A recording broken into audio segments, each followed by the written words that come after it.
Well, welcome everybody to this morning's session, and thank you, Bruce, for making yourself available to go through these sessions with everybody.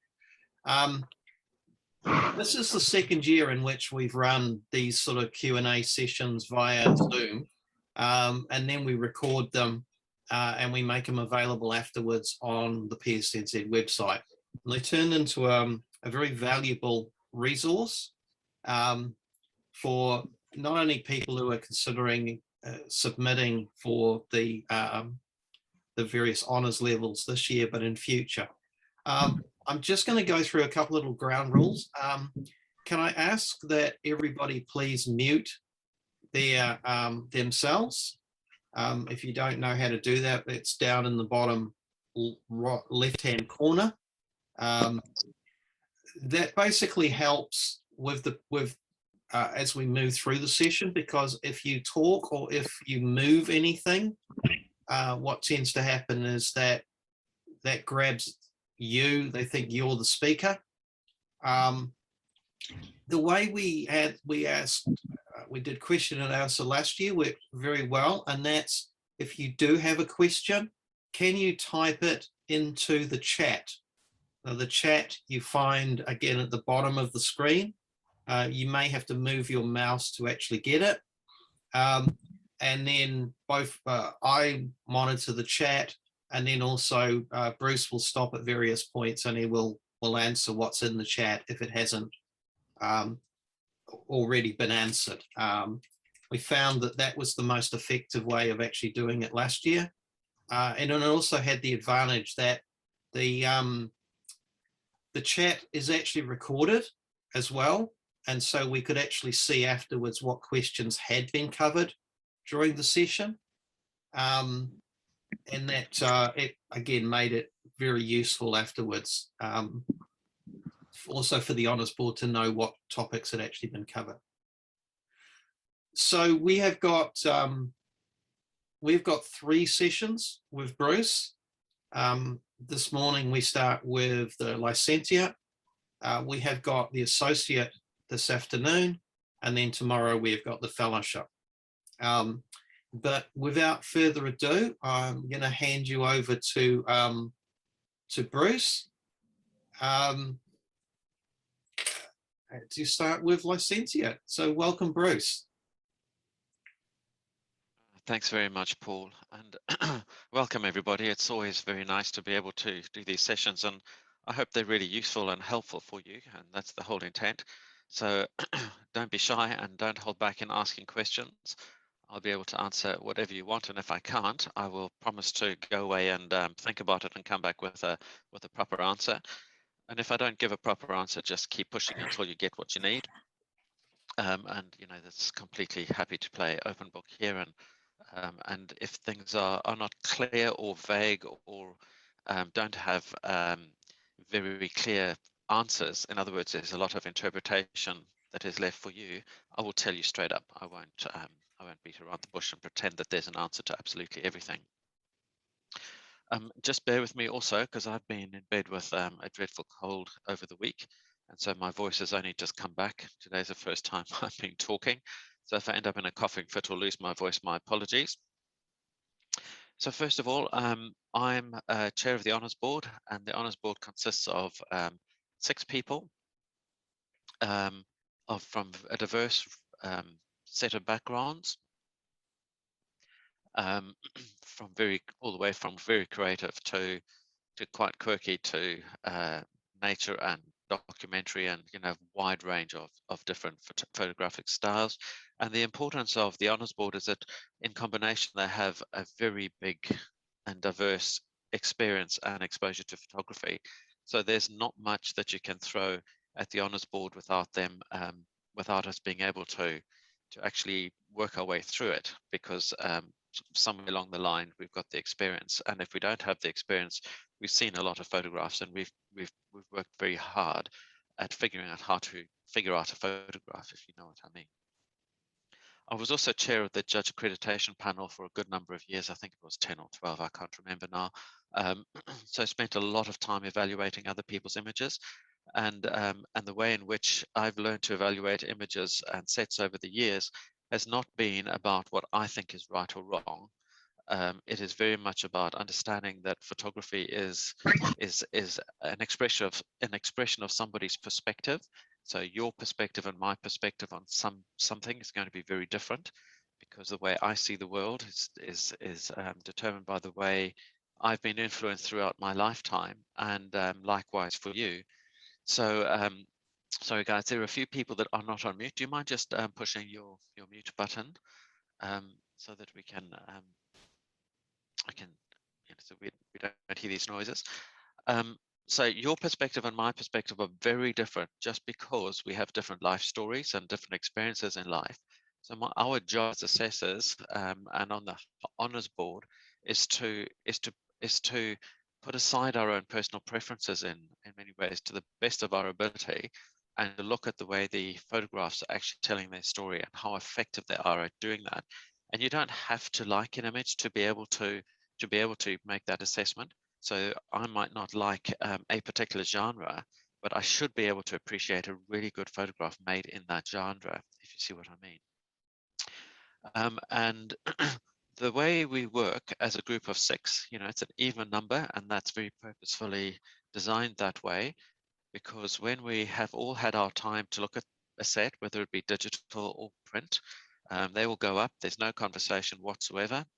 If it's a print set, it's put up in front of us on the easels, and then we look at it from a distance. And if we want to get up and go and look at each image closely, we do that. And then when we've had a good feel for the set of images, we go back and sit down at our chairs, and we think about what we've seen, and we write a few notes. And then and for digital, we'll do the same thing, except you don't get up from your chair. You just look at the set of images going one after the other. And if you want to see them again, we just ask to see them again. And if we want to look at an individual image, we get to look at that individual image as many times as we want. So the point about this is that we just take our time. We sit for 3 or 4 days. We've got plenty of time. And we normally have about 100 sets right across all the 3 different categories and across all the, in total to evaluate over those days. So we do take our time. It's not a rush process. We also do not have any targets. So if a set gets over, it gets over. And if every single set got through, that would be a fantastic outcome. So the next step in our process is we will vote. And when I spoke about 6 people, it's not an easy outcome for us for a majority. So if there's a split vote, it's very purposely designed to be generated with the even number of Honours Board members, because that forces a conversation. So if it was an uneven number and you got 3-2, for example, in favour, or no, 3-2, for example, not in favour of the set, and if you went through that majority process, then that set would go, but it could very easily have got a 3-3, which results in a conversation. So we talk about the set. So the people who have given a yes and those people that have given a no are perfectly entitled at that point to explain to the rest of the panel what they saw and why they chose their vote. They're not allowed to try and persuade the other members of the board. All they're allowed to do is present to the other members of the board their perspective, and the objective of that is to illuminate to the rest of the board what that person saw in that set, whether it was favorable or unfavorable. And what that does is just show the rest of the panel the perspective, and we can do that. Each one of us can talk about our perspective. And the objective, like I said earlier, is definitely not to try and persuade somebody to change their mind. It's purely to put evidence on the table that'll help inform the next vote. So if I've seen something that somebody else hasn't seen, and I talk about that and they go, oh, heck, I didn't see that, that might change their vote. But I haven't said, don't be an idiot. Why haven't you seen this? This is a really good thing. So I'm trying to influence in that way. So then we go to another vote, and it might stay split, in which case we take that set and we put it aside and we come back to it at the end of the day. And if the next vote is in favor, then it goes through, and if it's not, then it doesn't. And that's it. And that's our process. And then we record this process for our own purposes. And then I use that recording to generate a video in which I am able to then give you feedback on each one of your images relative to the criteria that the board used. And that video will be sent to you as your feedback. It used to be a letter, and I think we've had years and years of people not being happy with those letters because it's very hard to give decent feedback in a letter. And the first year I tried it, I struggled to try and it was heck of a hard work, and two, it's very hard to express yourself in writing, and I'm much better speaking. So I listened to the recording again of the conversation, and then I try and put the whole board's perspective into the video, and then you'll get that if you are not successful, and that hopefully will give you what you need to try again in the following year. And that seems to have been successful. Does anybody have any questions about that, the way the system works?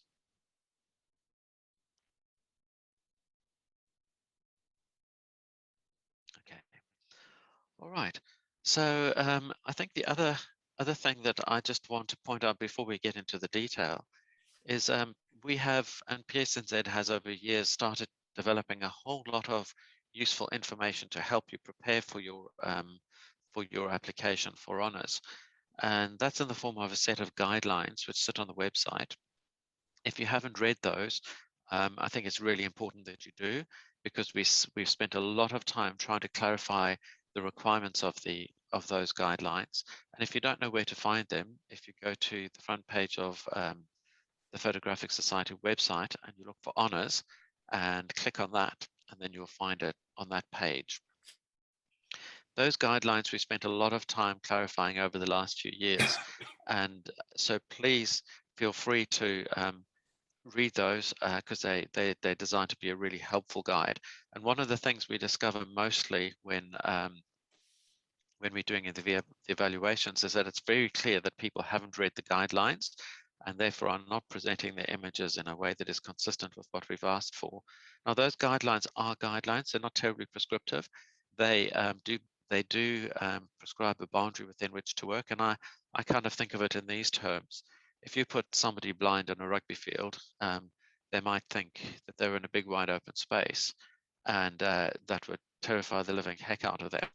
But if you told them the size of the rugby field and where the boundaries were, and told them where they were in that field, they would find their way navigating around that field a lot easier. And the bigger you make the field, the more options you give for this person to explore that field. And so what we've tried to do with the guidelines is not to be too prescriptive, because if we were too prescriptive, you could go away and everybody would come back with the same set of outcomes, and so you wouldn't be able to explore the diversity of your own photographic identity. So we're very keen to work with creatives rather than create people that are clones of a particular style of photography.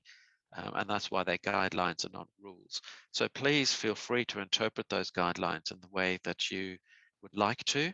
And but just remember that there are 3 odd criteria within those guidelines which we do look for, and I'll talk about those a little bit more. On the website, there's also a whole series of successful sets. Those sets are indicative of the way we are looking and assessing applications at this point in time. So yes, I think it would be fair to say that over time things do evolve. So please keep looking at the latest sets of images, and you'll see where our thinking is at, because we evolve within those guidelines and we get clearer and clearer as we go. And then there are these videos. Last year we did a similar set of videos, and I might take a slightly different stance this year to last year, but they will all still be valid. And of course, the Honours Board is always happy to take questions. So we can't look at your work because that creates a bias for us when we're assessing.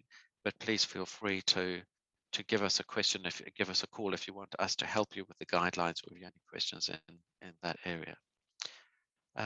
So has everybody been able to find those items on the website? If not, just pop it into the let us know. Or Paul, maybe you can just put the link into the chat so that people can see those sets and also the guidelines. All right, so I'm going to now work at a high level through what those guidelines, how they work.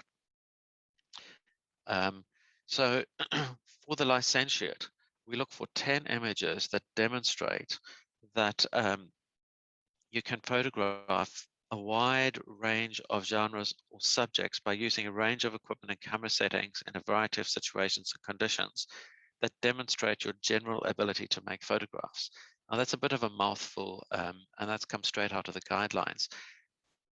But in a nutshell, what we're looking for is that you've got general skills in photography and that you are mastering the craft of photography. So when we say general skills, we can say we could the way we ask ourselves, could you take this photographer and put them in any environment and they could make a competent photograph? They could figure out how to compose, they could figure out how to expose, and get a good photograph coming out of it. It might not be advanced, but it certainly shows that you got mastery of your equipment and that you can make a composition that tells a story. And it might just be a simple story. So it's the beginner level. When you go to the associate, we're looking for more advanced photography, so more interpretation of the environment, much more expression of who you are through your photography, and then advanced photographic skills. And at the fellowship, we're looking for mastery of a subject. And so it goes from very broad to very narrow. So just remember that when you are putting in your licentiate set, we are looking for diversity.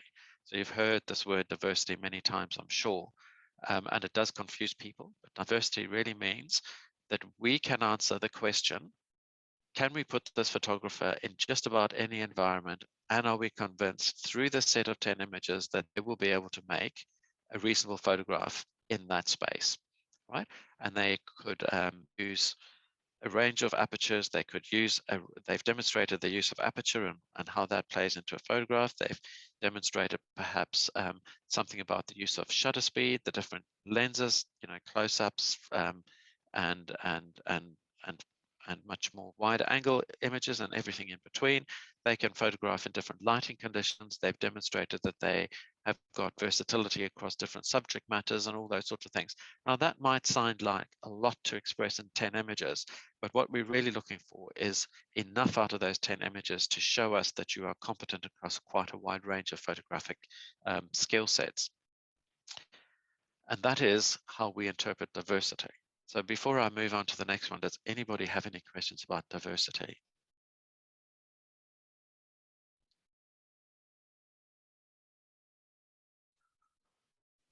Okay. Bruce, the obvious question is, does Yep. diversity necessitate genres?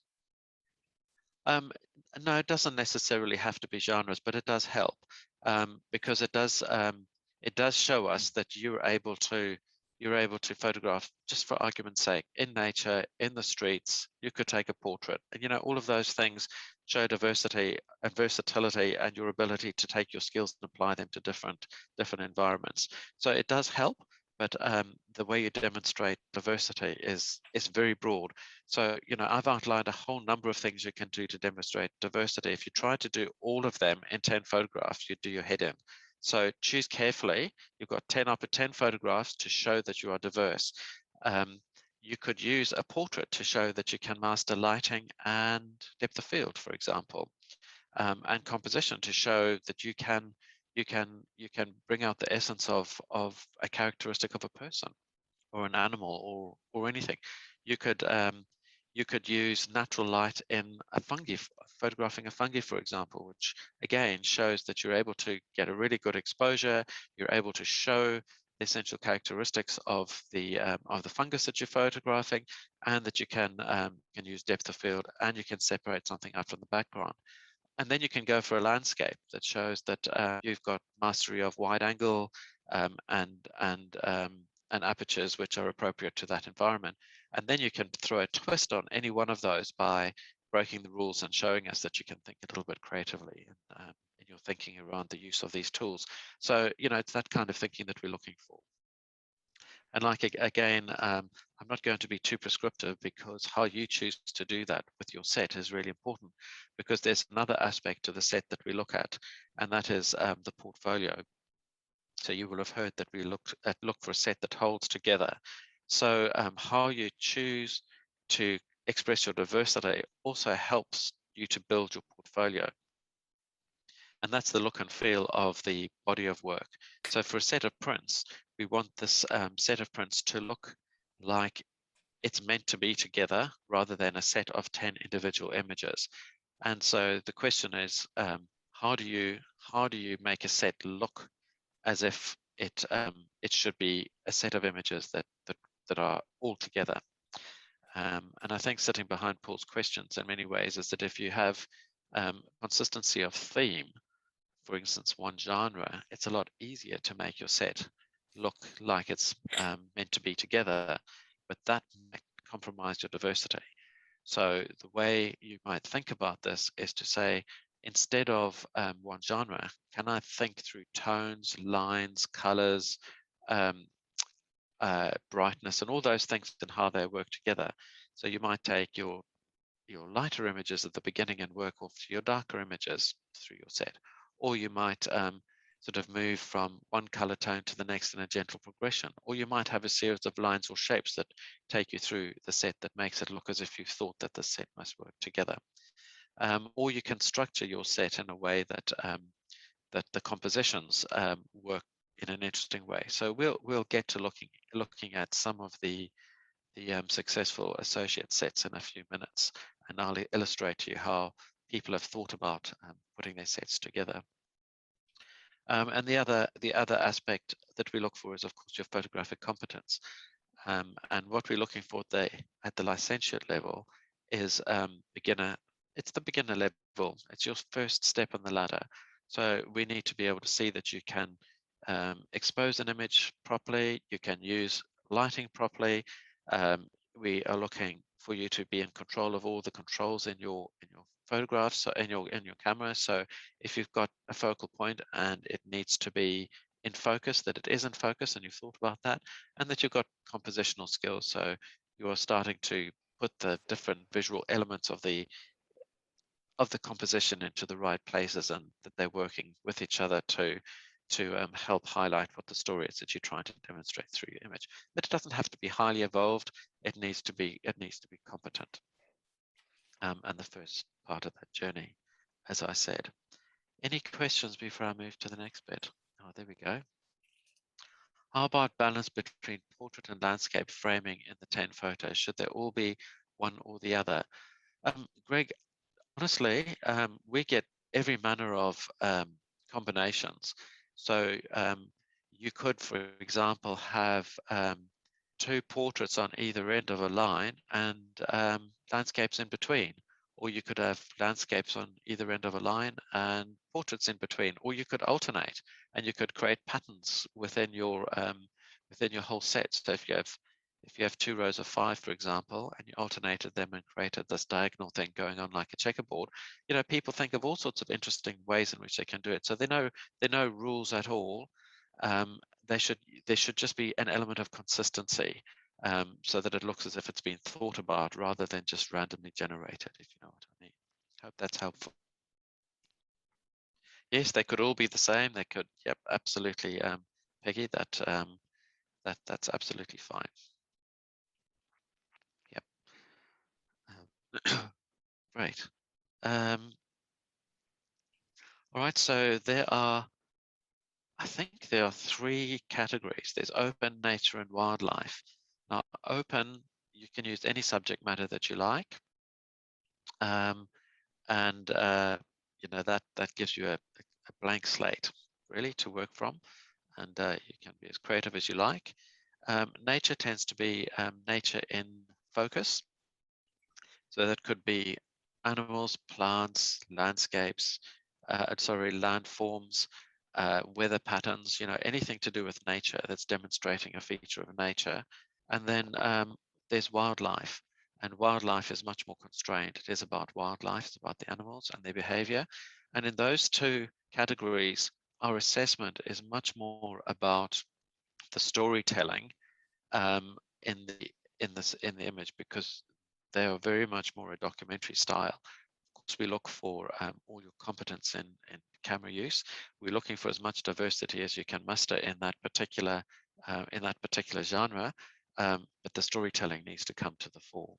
So if you've got a bird or an animal doing something, it needs to be really clear in your photograph what that bird or animal is doing, and the distraction. You should not be a distraction in that photograph. So if you're photographing a rabbit and it's looking you straight in the eye and it's starting to get a defensive attitude, that's not telling us a lot about that rabbit. So those are the things you need to think about.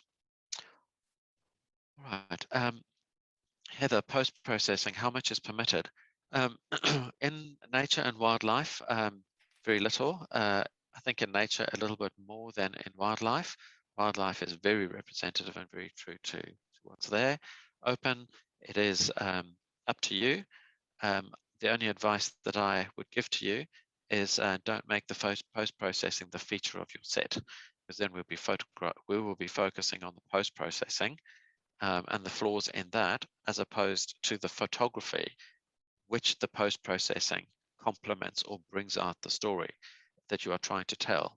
So the post-processing always needs to support your story and your photograph. Don't take it to the point where your post-processing becomes the dominant feature, and we can see that you're doing it just for the sake of doing it. And you'd be surprised at how many people do that. So it's getting better and better as the years go by. But there was a time where people did a lot of posterization. They did a lot of watercolor post-processing, and then HDR was another fad. Another one was over-saturation and things like that. And then people not knowing how to use Photoshop or whatever tool they're using, they end up with things that don't look really real. And you also end up with things that end up with a lot of digital noise. And quite often we'll find that over sharpening is a big problem. So the highlights get completely blown out or get a strange texture or a color tone to it, and they go a bit gray and dirty. So those are the sorts of things that you should try and avoid, but appropriate use of post-processing as much as you like is absolutely fine. It's all part of the creative process. So Heather, I hope that helps.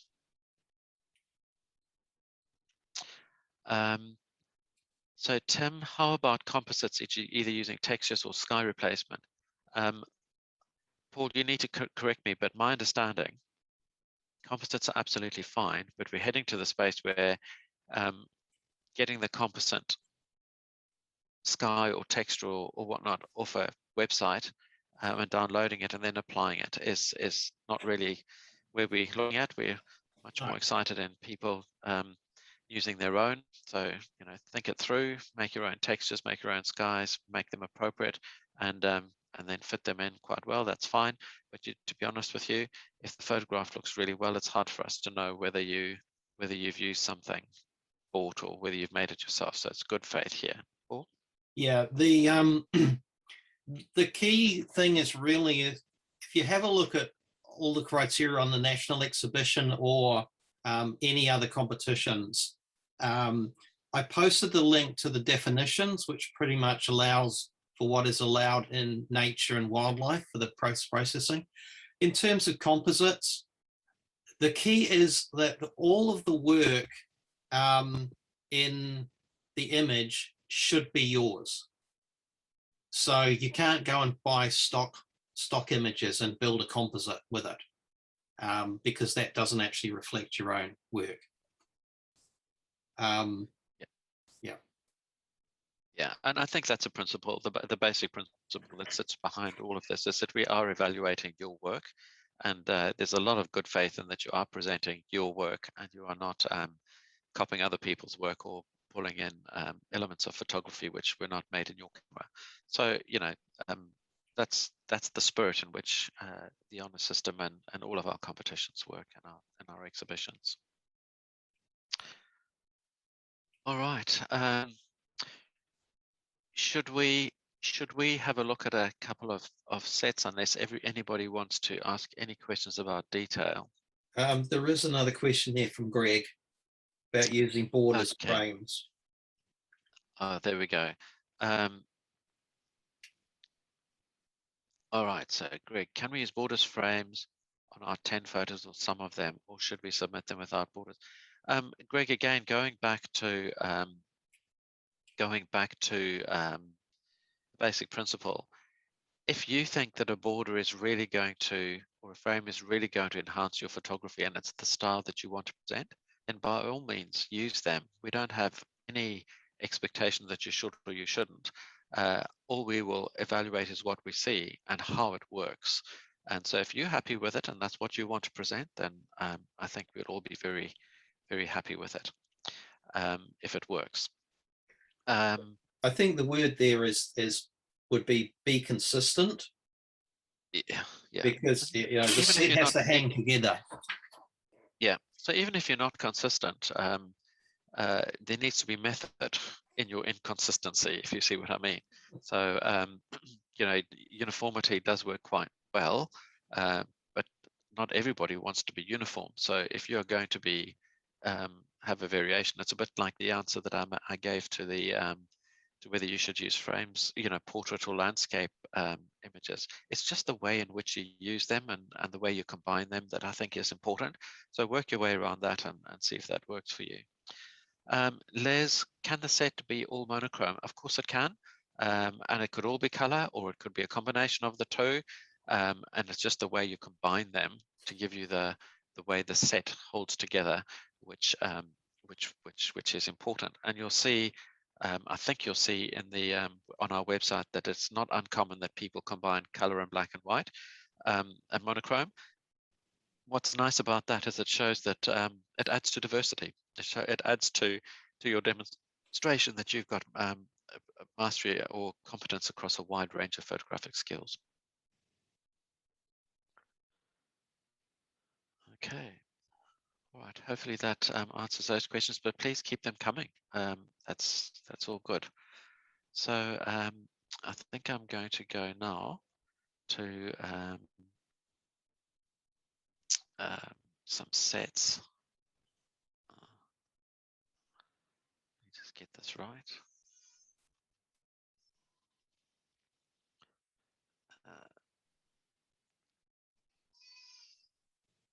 All right, so we've got a granddaughter having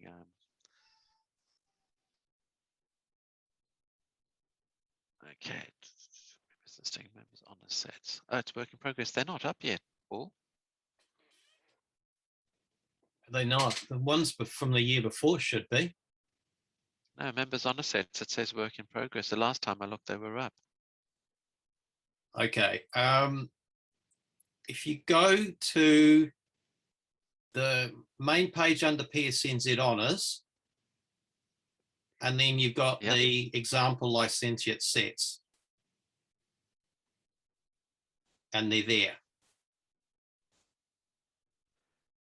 So if I go to the main honours, yeah, under what are PSNZ Honours? Yeah.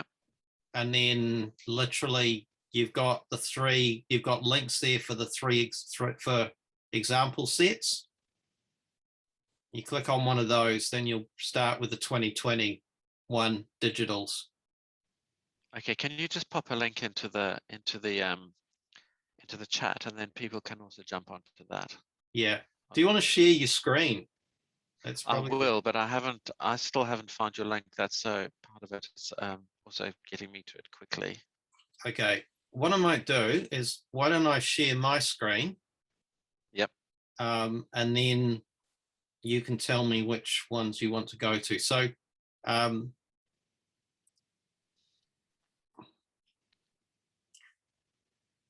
just so everybody knows, it's under Honours. What are PSNZ Honours? And then here you see the example sets. If we click on here, examples, and then we have got starting with the digitals and the prints. With the prints, you actually see what's called the layout image. But with the digitals, you actually see each set. And to get into a set, you click on it and then it will open it up for you to scroll through. So Paul, just how did you get to that? So you went to Honours. Yep. So Honours. Yep. What are PSNZ Honours? Yep. And then here, example licentiate sets. Ah, weird. I don't know why. It was completely different when I first popped in. Look, I'm happy. Do you mind if I just take over the sharing? Because then I Yeah, can I'm going work to my way stop through screen. these. Yep, yep. Cool. Okay. Thank you. Um, I so think the that, one thing I didn't sorry, I think that page carry where you're on, Paul. saying it's a work in progress is that whole discussion about previous years' honours sets. Oh, okay. Yeah, Mm. yeah. So share screen is there, and I want to grab that page there. All right, can everybody see my screen now? No. Share. Yeah, yeah, coming up. Yes. Okay, so what are you seeing? You're seeing the web page. Yes. Okay, great. Alrighty. So the one thing I didn't talk about, we spoke about print sets and how they hold together. The other bit that you'll be interested in is how do we look at a digital set in terms of how that portfolio works. So with a print set, it is about how you look at the whole and how the whole set holds together as 10 images. With the digital, the way we view them is from one image to the next. So it's the transition from one image to the next that makes the difference. So if we've got very stark changes from one image to the next, that transition is jarring. So what we're looking for is a smoothness from one image to the next. So we feel as if we're flowing from one end of the set to the other. And we'll see some examples. All right, so let's look at the example Licentiate sets here. And I'm just gonna at random pick some of them. So we've got a print set. Let's use this one. That out of the way. Move that out of the way so everyone can see that. So you can see that this photographer has used a variety of different formats. So they've been portraits and horizontals, and they are beautifully framed. And you start working your way through the set, and you can see immediately that there's some diversity. So the very first image is a street scene. The next one is more of a portrait. The following one is a night scene, and it's got quite a different composition to it. So the top row is quite dark, and if you look at the edges of the row, you see the lady or the person on the left has got a white the white back, and on the right hand photograph um, there's that light streak of water, and those two hold that row in together and push you into the center of that row. And then the next row down, I really enjoy the combination of portrait and landscape, because the central image is lighter, and it is a portrait shape, and you go straight to it, and then immediately you move outwards to the other images, which have both got elements that push you back into the center. The one thing you need to be a little bit careful, and this is illustrated in the set, is that central image is a powerful image, both because it is well composed, it's captured a beautiful moment, and it's quite bright compared to all the rest. So if you look at the whole set, what is the first image that you look at? It's that one right in the middle. So the next question that we ask ourselves, is it so dominant that it detracts from all the other photographs? And I'll answer that question in a minute. So you move to the next row, right at the bottom, and it is constructed in a way that that is almost like a jigsaw puzzle that accepts the construction of the one above it. So they kind of slot into each other very nicely, with the two portraits on either side and the landscapes in the middle. And again, there's quite a careful use of composition. Now, if I were of that particular row, so you get nice diversity in terms of the genres down in the bottom again. And then if I were to give any advice to this photographer in putting up the set, I might argue that you take the very last image and swap it with the first image in that row, in which case the windows reflect you into the row, and then the final image acts as an absolute full stop, because it has got a very static composition, and so you just stop at it, and that's a very good ending image.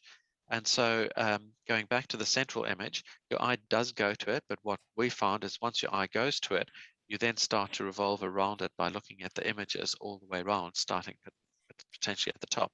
So from a design point of view, for a licentiate, this is a very good set. Diversity is definitely there because we've got different genres, we've got different composition styles, we go close and wide. We've got use of daylight, use of light at night, and all of those things. So we get quite a good diversity in this set. Does anybody have any questions or comments about this? So that's the way we look at it. And those are the general things that we'll work our way through as we're working across a set such as this.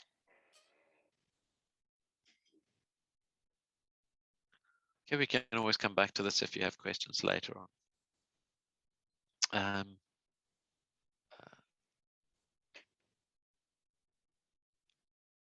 So that was LPSNZ Print. Let's look at one of these ones. Okay, so a very different approach taken by this photographer. The first thing that strikes us is that there's definitely diversity. So you've got the landscapes and different lighting in the landscapes, different perspectives on the landscape. And then in the second row, you've got starting with some nature, you've got some portraiture, you've got some abstraction, if you like. And then the bottom row, you can see different aspects of nature coming through. So there's definitely diversity. Does this set hold up as a very well constructed set? Probably not as well, definitely not as well as the previous set, but we can see the photographic skill. The first image up here, very subtle use of lighting and abstraction, which is a great photographic skill demonstrated. This image demonstrates that the photographer, this is number 2, demonstrates the photographer can photograph into the sun and still get a good photograph to tell that story. And then we're actually able to abstract the landscape again to tell another story in the third image. And then, for me, this image here, the brook, is probably the weakest image of the set. It does have a lead through from a composition point of view. There is a focal point in that tree. It's fairly weak.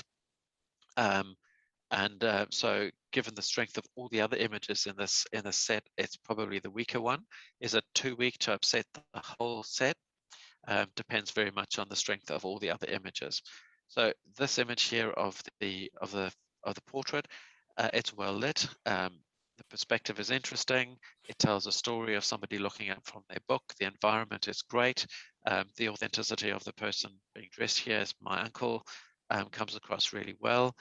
Is it a stunning portrait? No, it's not, but it's a very competent one. This image here is shows us ability to contrast and abstract and use and see a little bit differently because we're photographing the shadows rather than the real thing. And this touching circles is again observational and lovely observations of what's happening in nature, and the ability to actually draw that out and communicate it is lovely. And then this bottom, the next image of the gannet, parent and fledgling, catches a beautiful moment where the fledgling is starting to get quite big, and so that works really, really nicely. This image here of the penguins, it's a comical image. There's really some lovely components to it. Timing is a little bit off because this rock in the background cuts off the heads and doesn't give us, it draws attention quite strongly. So there you got these two weaker images, but you can see what the photographer is trying to achieve, and the thinking processes are there. And then finally you've got a look into the flower here, which is a different format. So you'll see photographers use different formats. We've done the blues at the top. We've tried to go for the oranges in the middle. There's an element of orange in the brook as well. And then you've gone for more of the nature feel at the bottom. There's a bit of a contrast between the sort of softer tones over here and the more whiter tones on the right. And the set works more as individual lines as opposed to a whole set. So you might ask, does it fail on portfolio and hanging together? I would say it was marginal. It's not perfect, but we can definitely see that the photographer has thought about putting the set together. It's not as evolved as the previous one, but we can see diversity in photography, and we can see that there's definitely competence across a wide range of genres, so it gets through.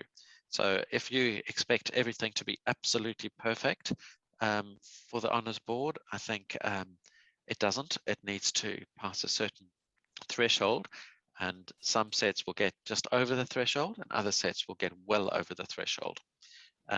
This set shows us that the photographer can photograph in a wide range of circumstances, lighting conditions, camera settings, and has shown some diversity and competence. And the weaker aspect of this set would be in portfolio arrangement, but we can see that it's been thought about at least. Any questions? Okay, are the titles, okay, come on, just hold on a second. I just need to have a, wet my whistle and have a cough.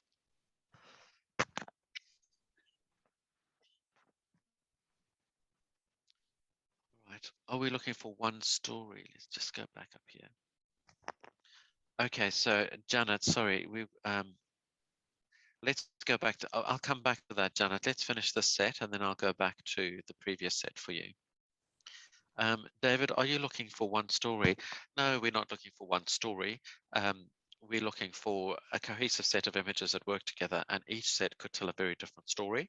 Of course, you could tell one story across all of them, and that's what they call a thematic set.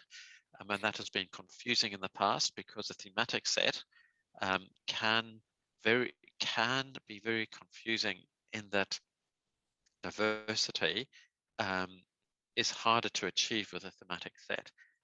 But portfolio, holding that set together and making it look like one body of work, is much easier. So that's the trade-off you need to make for yourself. So if you do go for a thematic set, which is and one story, make sure that you work really hard at showing us that you've got general photographic skills across a wide range of circumstances. Okay, Murray, can you comment on naming convention, use or not to use? This comes up a million times, and honestly, I'm the wrong person to talk about it because I'm the person that's least fussed about these sorts of things. For me, it's all about the photograph. If you want to name your photographs, it's absolutely up to you. If your photographs have got titles, they will always be read. They will always be shown, and we will always take note of them. But at the end of the day, it's the photography that counts most. And we're all different. I know that I've been through phases, and my photography is all about a story, and that story can be intensely personal. And if I want to write something with my photographs, I do. And then the artwork is actually the combination of the photograph and what I've written. And some people are very good at titling their photographs very concisely with very meaningful titles. And the combination of those two becomes very, very obvious when it's done really well. And it could really work in your favor, but it's marginal because at the end of the day, we will look at the photographs more than we will look at the titles. So hopefully that's entirely up to you. And I don't personally care whether you use the title or not. All right, so Greg, hopefully that answers your question as well. You know, sometimes the titles can be very striking and they can really add to the set and the understanding of the set. And that's probably more of an issue at the associate and particularly at the fellowship levels than at the licentiate. So yeah, hopefully that's not a major stumbling block for anyone. All right, Janet, let's go back to the previous set for you.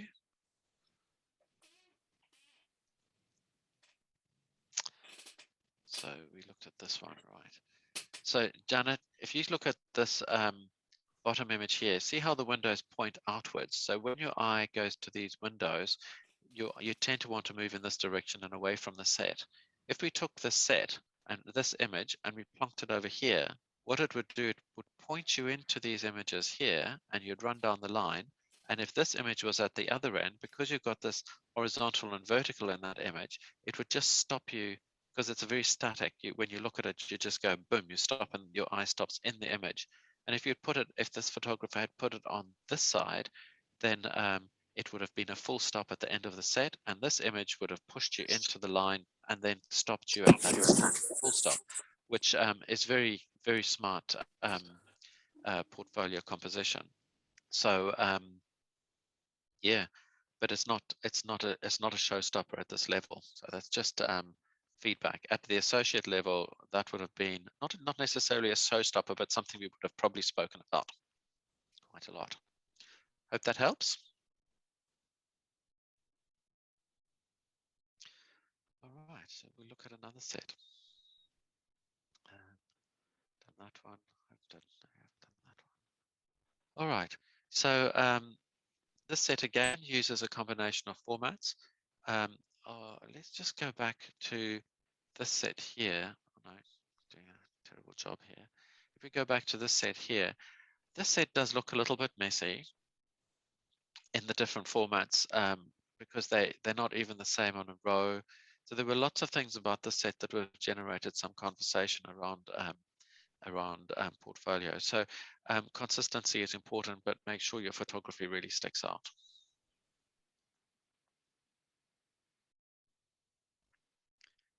No, that's not the one we were looking at, was it? No. Was it this one? Oh, they keep changing order, do they? Oh, no, it was that one. All right. So did you see who set this was? David. All right. So again, what strikes you straight away with this set is it's beautiful. It's great work. So the quality of the photography jumps out instantly. So that's a good start. The other thing that sticks out is there's diversity in the set, which is lovely, and the photographer has clearly thought about how the set holds together. There's real logic between this image and that image with the verticals and the square in the middle, which sort of is horizontal and neutral and sort of anchors that set together, that line together very nicely. You can see David has used a technique over here where that line of the umbrella draws you into the set, and the line of this bill draws you in as well. And the central images are quite static in that they push you in. They don't take you out of the set. So these ones point you in quite nicely. These ones hold you in very nicely, and there's a good compositional strength in that row as well. And then if you look at the line of these motorcyclists echoed by the line of those drops, and then again the static strong image in the middle, so you just get drawn in by both sides to this image, and then that pushes you back up into the set again. So from a structural point of view, this image set works very nicely. From a diversity point of view, a wonderful portrait over here, something more abstract over here, very simple composition with great demonstration of balance. So, you know, there's great interest up here in the sky, and the weight of the base over here is it's dark, so it has high visual weight. So the way that, you know, David has generated balance here is really nice. You've got and abstracted as well. You've got something in the street, something landscape, similar technique in landscape, but the difference between these two is long exposure is being used here, and we've got real moodiness and brooding feel in this set. A little bit of work, interesting work here around the post-processing. Be very careful of your transitions from lights to darks and that edge effect. That can be very distracting when you do your burning and dodging. Lovely lighting and great depth of field with this oyster catcher. A good action photograph here. If you were to ask me which I thought was the weakest image in the set, it would probably be this one, because it's very different to the rest, and it's certainly very different to what's in this bottom line um, um, in, in, in, um, in, in feel and subject matter. So it does draw attention because of it, but what it actually does demonstrate is the ability to photograph action at fast shutter speed, which is the benefit we took from this. Is it perfectly exposed? No, I'm not so sure about that. But these two images again are very well constructed and understood. So overall, a really good set, and some creativity shown in the water droplets over here. The oranges do tend to stick out, so we would have noticed that. To balance that off, a more orange image over here that complements these two and balances that one with a triangle would have been a fantastic composition. And quite often we don't have that last image, and instead of going to go and make one, we find something in our archives which makes do. There is orange in here, but it's not to the same degree of noticeability as the other ones. So for me, the area for improvement here is making sure that that image fits really well with those three images, which then creates that lovely triangle which holds you into the whole set. At licentiate level, though, that's advanced thinking, and this photographer has clearly taken us well beyond what we're looking for overall. So great diversity, great photographic skill, and we also think that they've thought very hard about their layout. So full marks. All right, any questions about coming up through that conversation? Okay.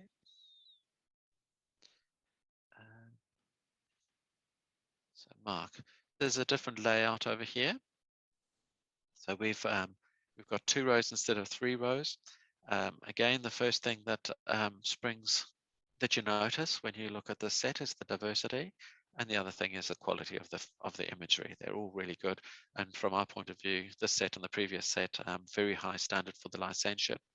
And again, photographer has thought pretty much about how this set holds together. So again, you've got a teaspoon pointing in this way. You've got a little bit of an angle on this tabletop here that burns you back into the set. You've got reasonably static images in the middle here. You've got a good action photograph. You've got a good landscape, and you've got you know, another form of landscape over here. So that set works very well together. Colors and tones work together very nicely. So there's a lovely flow across that set, that top line of the set. And then in the bottom row, another landscape. So this is becoming quite landscape heavy. But again, we see very different lighting characteristics in this landscape and different technique used because you have the long shutter speed. So good composition and everything works very nicely. And then these 2 portraits work together very nicely in their composition in the middle, flanking either side of this oyster catcher, and you've got a lovely dark, moody, broody image that sort of follows very nicely on from the darkness of the portrait, and the light's pulling you in and reflecting you back. So again, this set works very nicely as a set. Really good compositions in all the images. Every image is telling a good story, and we can see that the photographer has got a wide range of skills, you know, going all the way from doing something tabletop and full of action on these 2 edges to full-blown landscapes, action in the landscape, static landscapes, moody landscapes, time-lapse, and then lighting and portraiture all come into it, as well as nature. So that shows a great diversity, not just in photographic technique, but also in genres. So I'd be quite confident taking this photographer and putting him into any environment and being pretty confident that he would be able to take a reasonable photograph in that space. And that's what we're looking for at this stage. All right. Should we look at a digital, or do you want to look at another set? Well, let's move to the digitals, and we can come back again if we want. So this is Judy.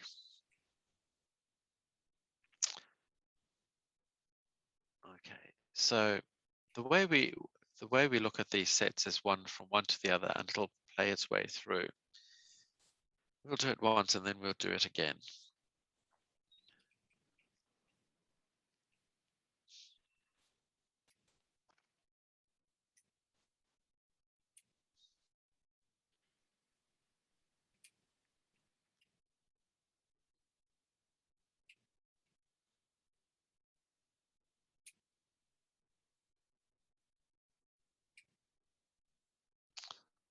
Okay. So the first thing that strikes us is good photographic skills. So great composition there, good composition here, tabletop, really interesting lighting, shows mastery there. And again, this is night shooting, portraiture. Yeah, something looking for an abstraction on a tabletop, well seen. Another abstraction that tells us about music and dancing. a little bit of nature or flower photography. Again, a nice sensitive nature image with good lighting, very good tabletop, well composed, well lit. And then we go back to the beginning. What I notice about this set is that we go from very light to very dark, and that's a bit jarring in the flow, and that stays dark, but we've changed format, and that can also be a little bit jarring without. And then we're getting a bit brighter, and then the next image is a contrasting one again. So a little bit of flow issues here. This flows very nicely, and this one flows very nicely into the next one. Then we start to go back to color. I might have swapped this image with the next birds because it's an easier transition from monochrome to black and white. And then this image might have been easily followed on from the hydrangea over here. So we can see that the photographer has tried it has got in areas of the set. Those three flow very nicely. Those three flow very nicely. Then you've got this image that creates a lesser of a link between that image and that image, because you're going from quite dark to very bright back to a darker. So you might swap those two images around and you get a nice longer flow there. And I quite like the way it finished off with this darker one. So this image is the one that was hard to place. So those flow very nicely apart from the vertical, this one. So from this image to the next image is quite a jump. So a couple of flaws, but overall the photography was really good. Maybe one or two images that were not up to scratch, but overall, have they got over the hurdle? And the answer is yes. Good diversity, good for camera skills, and some thought given to the flow.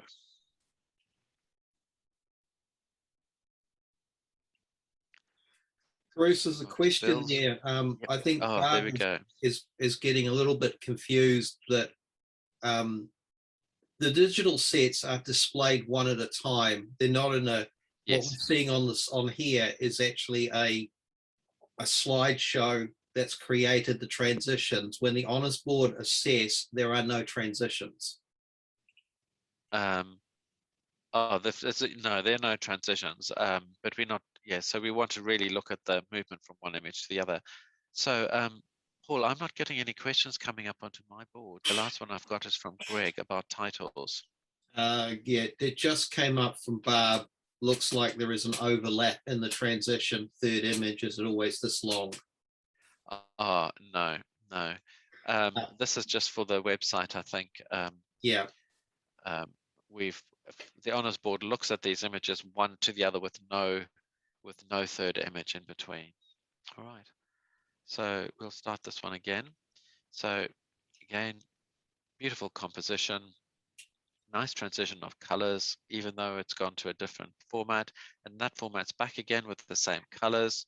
And we might go to the vertical again, but you've got the color of orange flowing through. Now we need to transition to something else. So you've got softer oranges flowing through, and that color flows through to this image. And you've got the transition out of the orange into the blues, and the blue flows through. And now we're going into the reds, silvers, and you're picking up some of the brighter tones, and you're back to the beginning. So a good flow, great compositions in all of these, well seen. This is a lovely composition. And again, depth of field, isolation, just showing off the bit that you want, seeing in the environment around you. A little bit messy with this image. There's not a clear focal point, but it tells the story. Again, this tells the story of the cityscape and well composed with quite a static composition. Good focal point that shows the space, and again, showing somebody in their working environment, and it's very authentic, and abstracting a bit of a car. Great use of dark background. A magical moment caught with a bird, knowing full well that that background needs to be out of blur to really keep the story. So what's not to like about the set?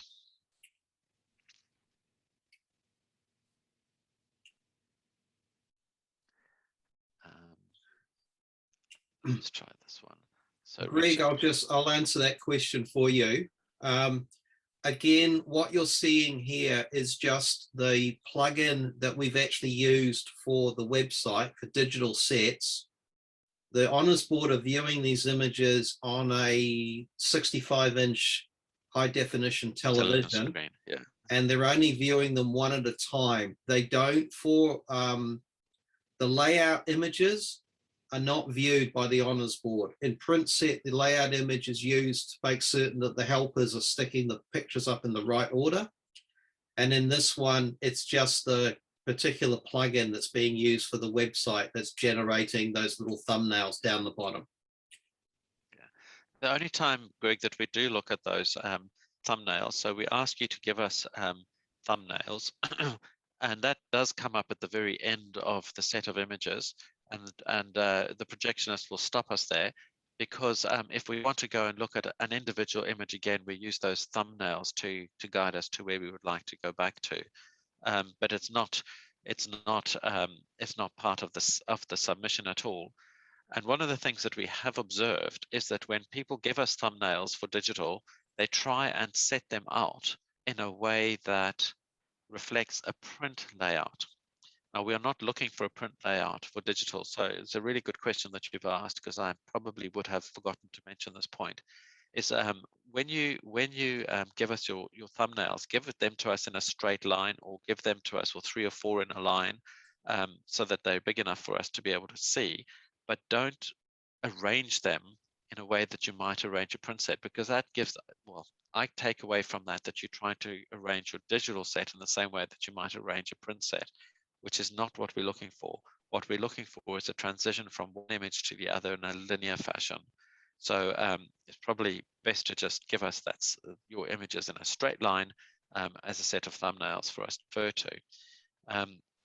So I'm going to, but it doesn't form part of our assessment at all. So this set is a good example of use of post-processing to actually pull out sorry, I'm just keeping going back to this image because I don't know how to stop it. So post-processing here, it looks a bit extreme, but what it does do is it takes us into a Star Wars kind of a place in my head anyway. So the abstraction of it is appropriate and the storytelling is great. So in this image too, it also shows us that this photographer is not one-dimensional. This image here, for me, there's a little bit of over sharpening going on.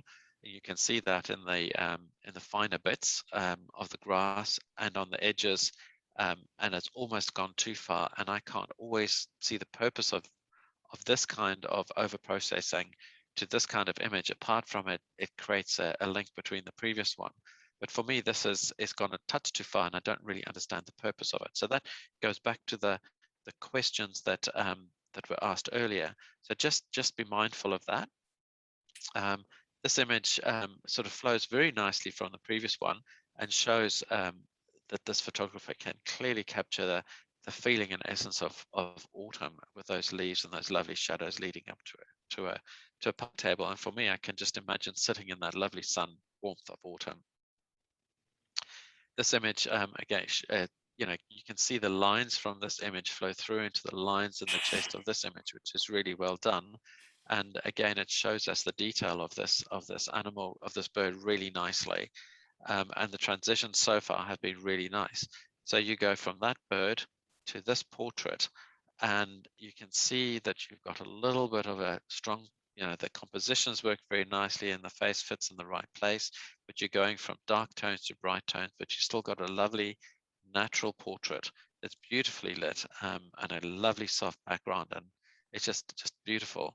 And then you go to something quite different again, although the tones do flow quite nicely, but this shows great street photography and composition in that environment, which is really lovely. And then we move to something a bit more abstract, but you can see the darks flow from there into there quite nicely, and the white highlights don't break it. Great simple composition flowing into the different, the timepiece, again picking up the same tones, and then into this final beautiful portrait, which picks up the same silveriness. So you can see, apart from one image, which arguably sticks out amongst the others, but if you look at it from a flow point of view, it's a bit brighter, but it does pick up the blues in this image. So there's a bit of a transitional image between this one and that one, but we can see what the photographer is trying to achieve, and then we move into something that works quite nicely again. So the flow works really well. we've seen a real diversity in genre. We've seen diversity in photographic skills, both at the post-processing and in the taking. And we can see that someone can be reasonably contrived in this image to being very well, very, very natural and authentic in that kind of image. So great range of skills. Even the close-up ones are really lovely. Great street photographer and landscape, and nature. So it ticks all the boxes. Are there any questions? No. All right. So does that give you a good indication of where we're heading to? I could go through a few more if you want, but not if it's going to, if we've demonstrated the point.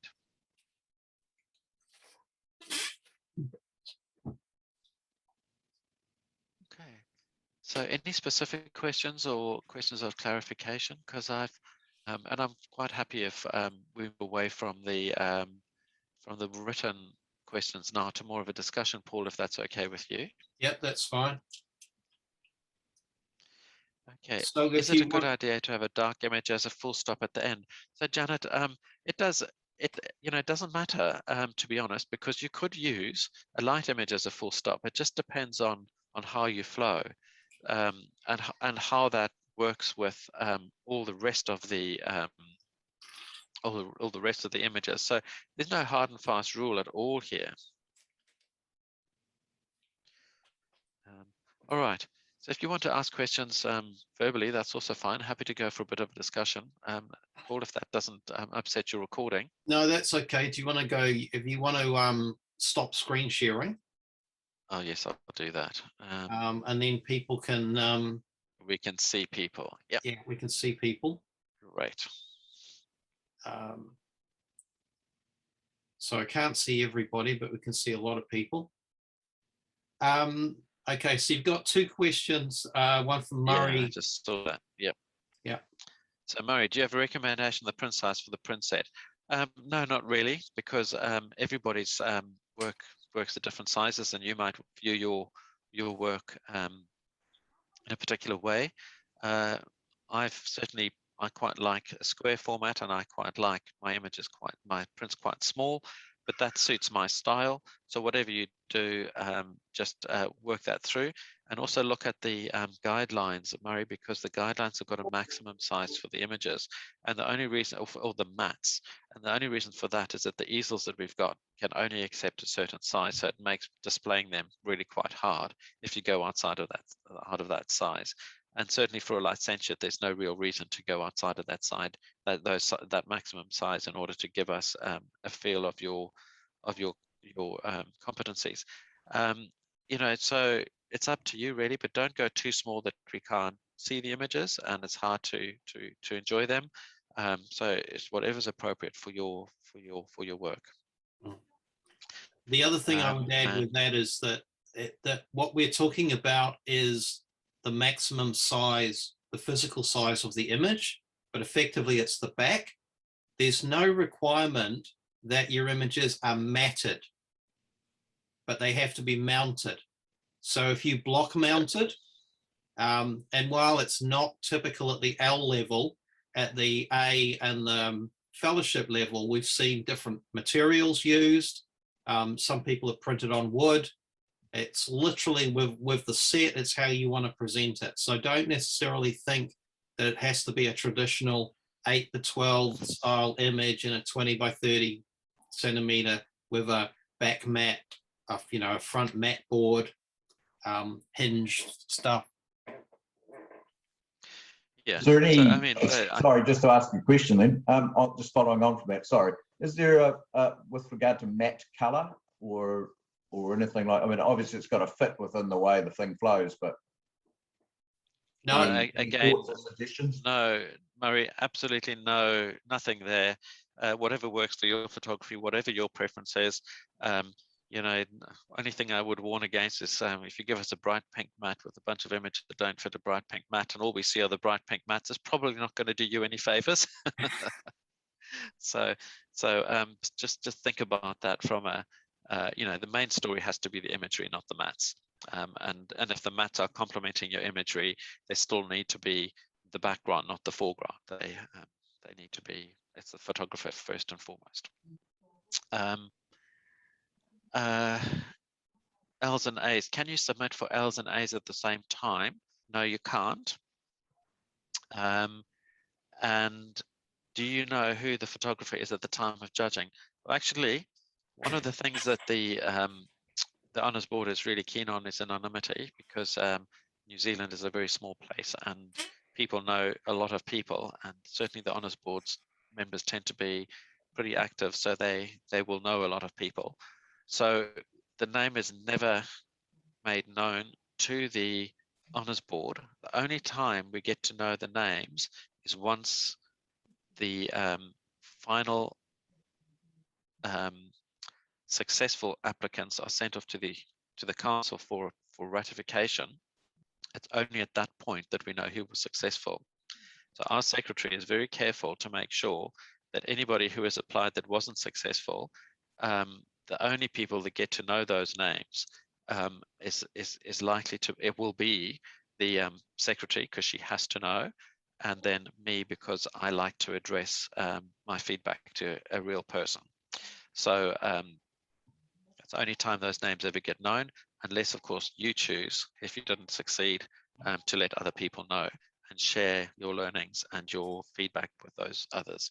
So no, we don't know, and very often we find a situation where one of the Honours will see the photographer's work and say, I know exactly who that person is. They will declare that interest straight away. I, as chair, will ask, do you think you feel you're okay to be objective about assessing the set? And if the answer is, I trust the Honours Board member, and we go ahead and we take the vote. And if they say no, then they will abstain, and then the conversation will happen without them. So I hope that answers that question for you. We try to keep as much integrity in the process as we possibly can. David's got a question. Yeah, thank you. Yeah. Bruce, you're mentioning that the on a digital set, the images are looked at one at a time, but I think you're also saying that you take some notice of the flow, therefore the order. Is that correct? Yes, it's definitely the order. So the way the image flows from one to the other and progresses from 1 to 10 is important. So it's the equivalent of holding the set together from a print perspective. It's the flow that's important with the digitals. Thank you. Is that clear? Yes, thank you. Yes, it is. Okay, pleasure. Yeah. It's often people get quite confused about this, so don't be shy to ask, because they it's the flow. The transition from one to the other needs to be reasonably smooth and have some logic to it. Thank you. I think it's the same where it's very difficult to start to work to put a print set together and then turn around and decide at the last minute that you're going to submit it as digital. You almost need to make the decision right at the beginning which one you're going to do, because you can actually get two images that will fight each other completely in a print set, but will work in a digital set if you can build from one to the other. Yeah, and that brings up a really important point, and that is, do you try and build your set from a set of photographs that you have got in your archives, or is it a project that you start with the purpose in mind right at the beginning? And we can generally tell when a set is put in front of us whether somebody has randomly put the images together, or whether they've started a project which is to develop my licentiate with the purpose of showing diversity, photographic skill and flow, or holding it together as a set of prints.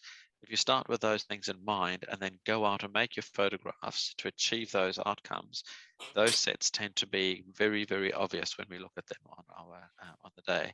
And then your post-processing also consistent across the whole set of images. And that gets particularly important when you get to the associate, where the way you deal with contrast and toning needs to be quite consistent across the set in order for it to look like it's working together.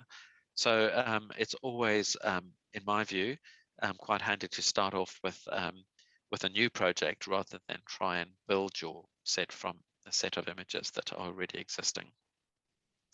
Unless, of course, you've got a set that clearly say I'm a licentiate and I have to be put out there.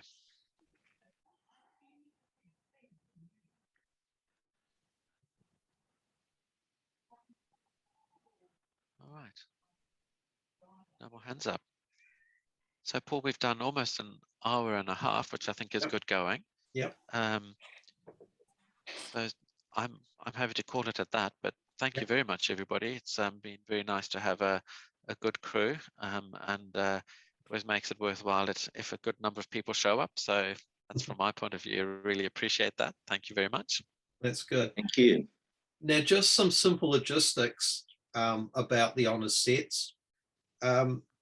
The applications start to be available around the 16th of January, and they close on the 28th of February. There's a very distinct distinction, though, and that is that they are, if you are submitting a print set, the 28th of February is the last date for which the secretary receives it, not the date you send it. And please be aware that our secretary lives in Invercargill, and we have the post is not every day, obviously. So if you are doing a print set, I would not leave it to the last minute. Yeah, and I just need to reinforce that as well, because Stephanie, our secretary, and her team work exceptionally hard, because you can imagine the logistics of receiving, storing, unpacking, arranging, organizing, and doing that with a huge amount of care between her home and the location where we do the assessing is a big job. And we normally meet the second week in February. So from the 28th of, in March. So it's only a couple of weeks between when the closing date occurs and the assessment begins. So you will get your images rejected if they come late, because it is really hard for the team to be able to process them in the time that they've got, given all the work they have to do. So and I support Stephanie, because every year there is somebody that comes up with a big excuse that says I have to, and this happened and that happened. But we work with volunteers, and they work extremely hard for the Honours Board and the council and for you during this period. So if Stephanie says it's not accepted, then it's not accepted.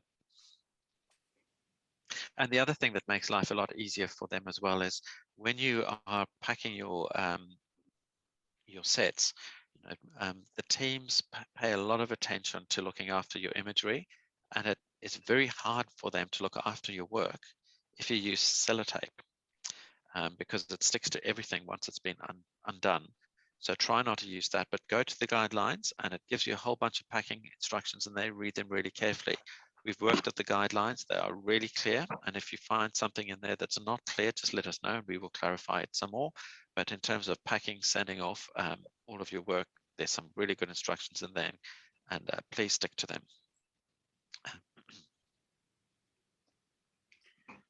Okay, well, thank you, everybody. I hope you have found this useful. For those of you who haven't already done so, we have set up private Facebook groups under the PSNZ Facebook as a support for people going for licentiate and associate. Much as he liked to be involved, Honours Board members are not allowed to belong to those groups. So it does enable us to actually put up information, but also for people to share if you've got an idea of an image. I know from personal experience that it does not pay to fall too much in love with one of your photos when you submit it, because the reality is that you will then be blind to what somebody coming in with a completely subjective assessment is going to see. So that group is the intention is to help with that thing. but ultimately it is your work. There also comes a point where, quite frankly, you need to stop second guessing yourself and say, this is the best that I think I can do, and actually submit it. And the other thing about those groups is be very careful, and this is just me making sure that you stick to the guidelines. Be careful you don't get yourself into an echo chamber where you are deciding what the guidelines are. So for the assessment, so because the Honours Board members can't be in this, we can't monitor the conversation that might be going on in terms of what the Honours Board is looking for.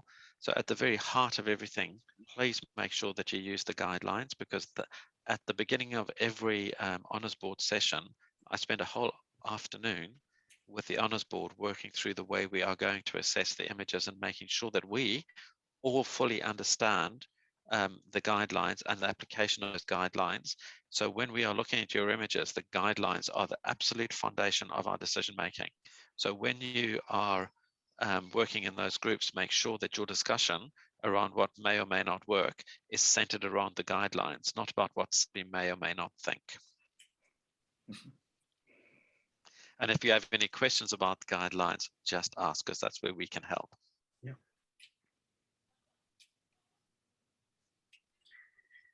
Right. All right. I'm going to stop the recording, and thank you everybody for the time this morning. And once again, thank you, Bruce, for your time. Take plenty of honey, because you've got another session this afternoon. I know, my voice is going.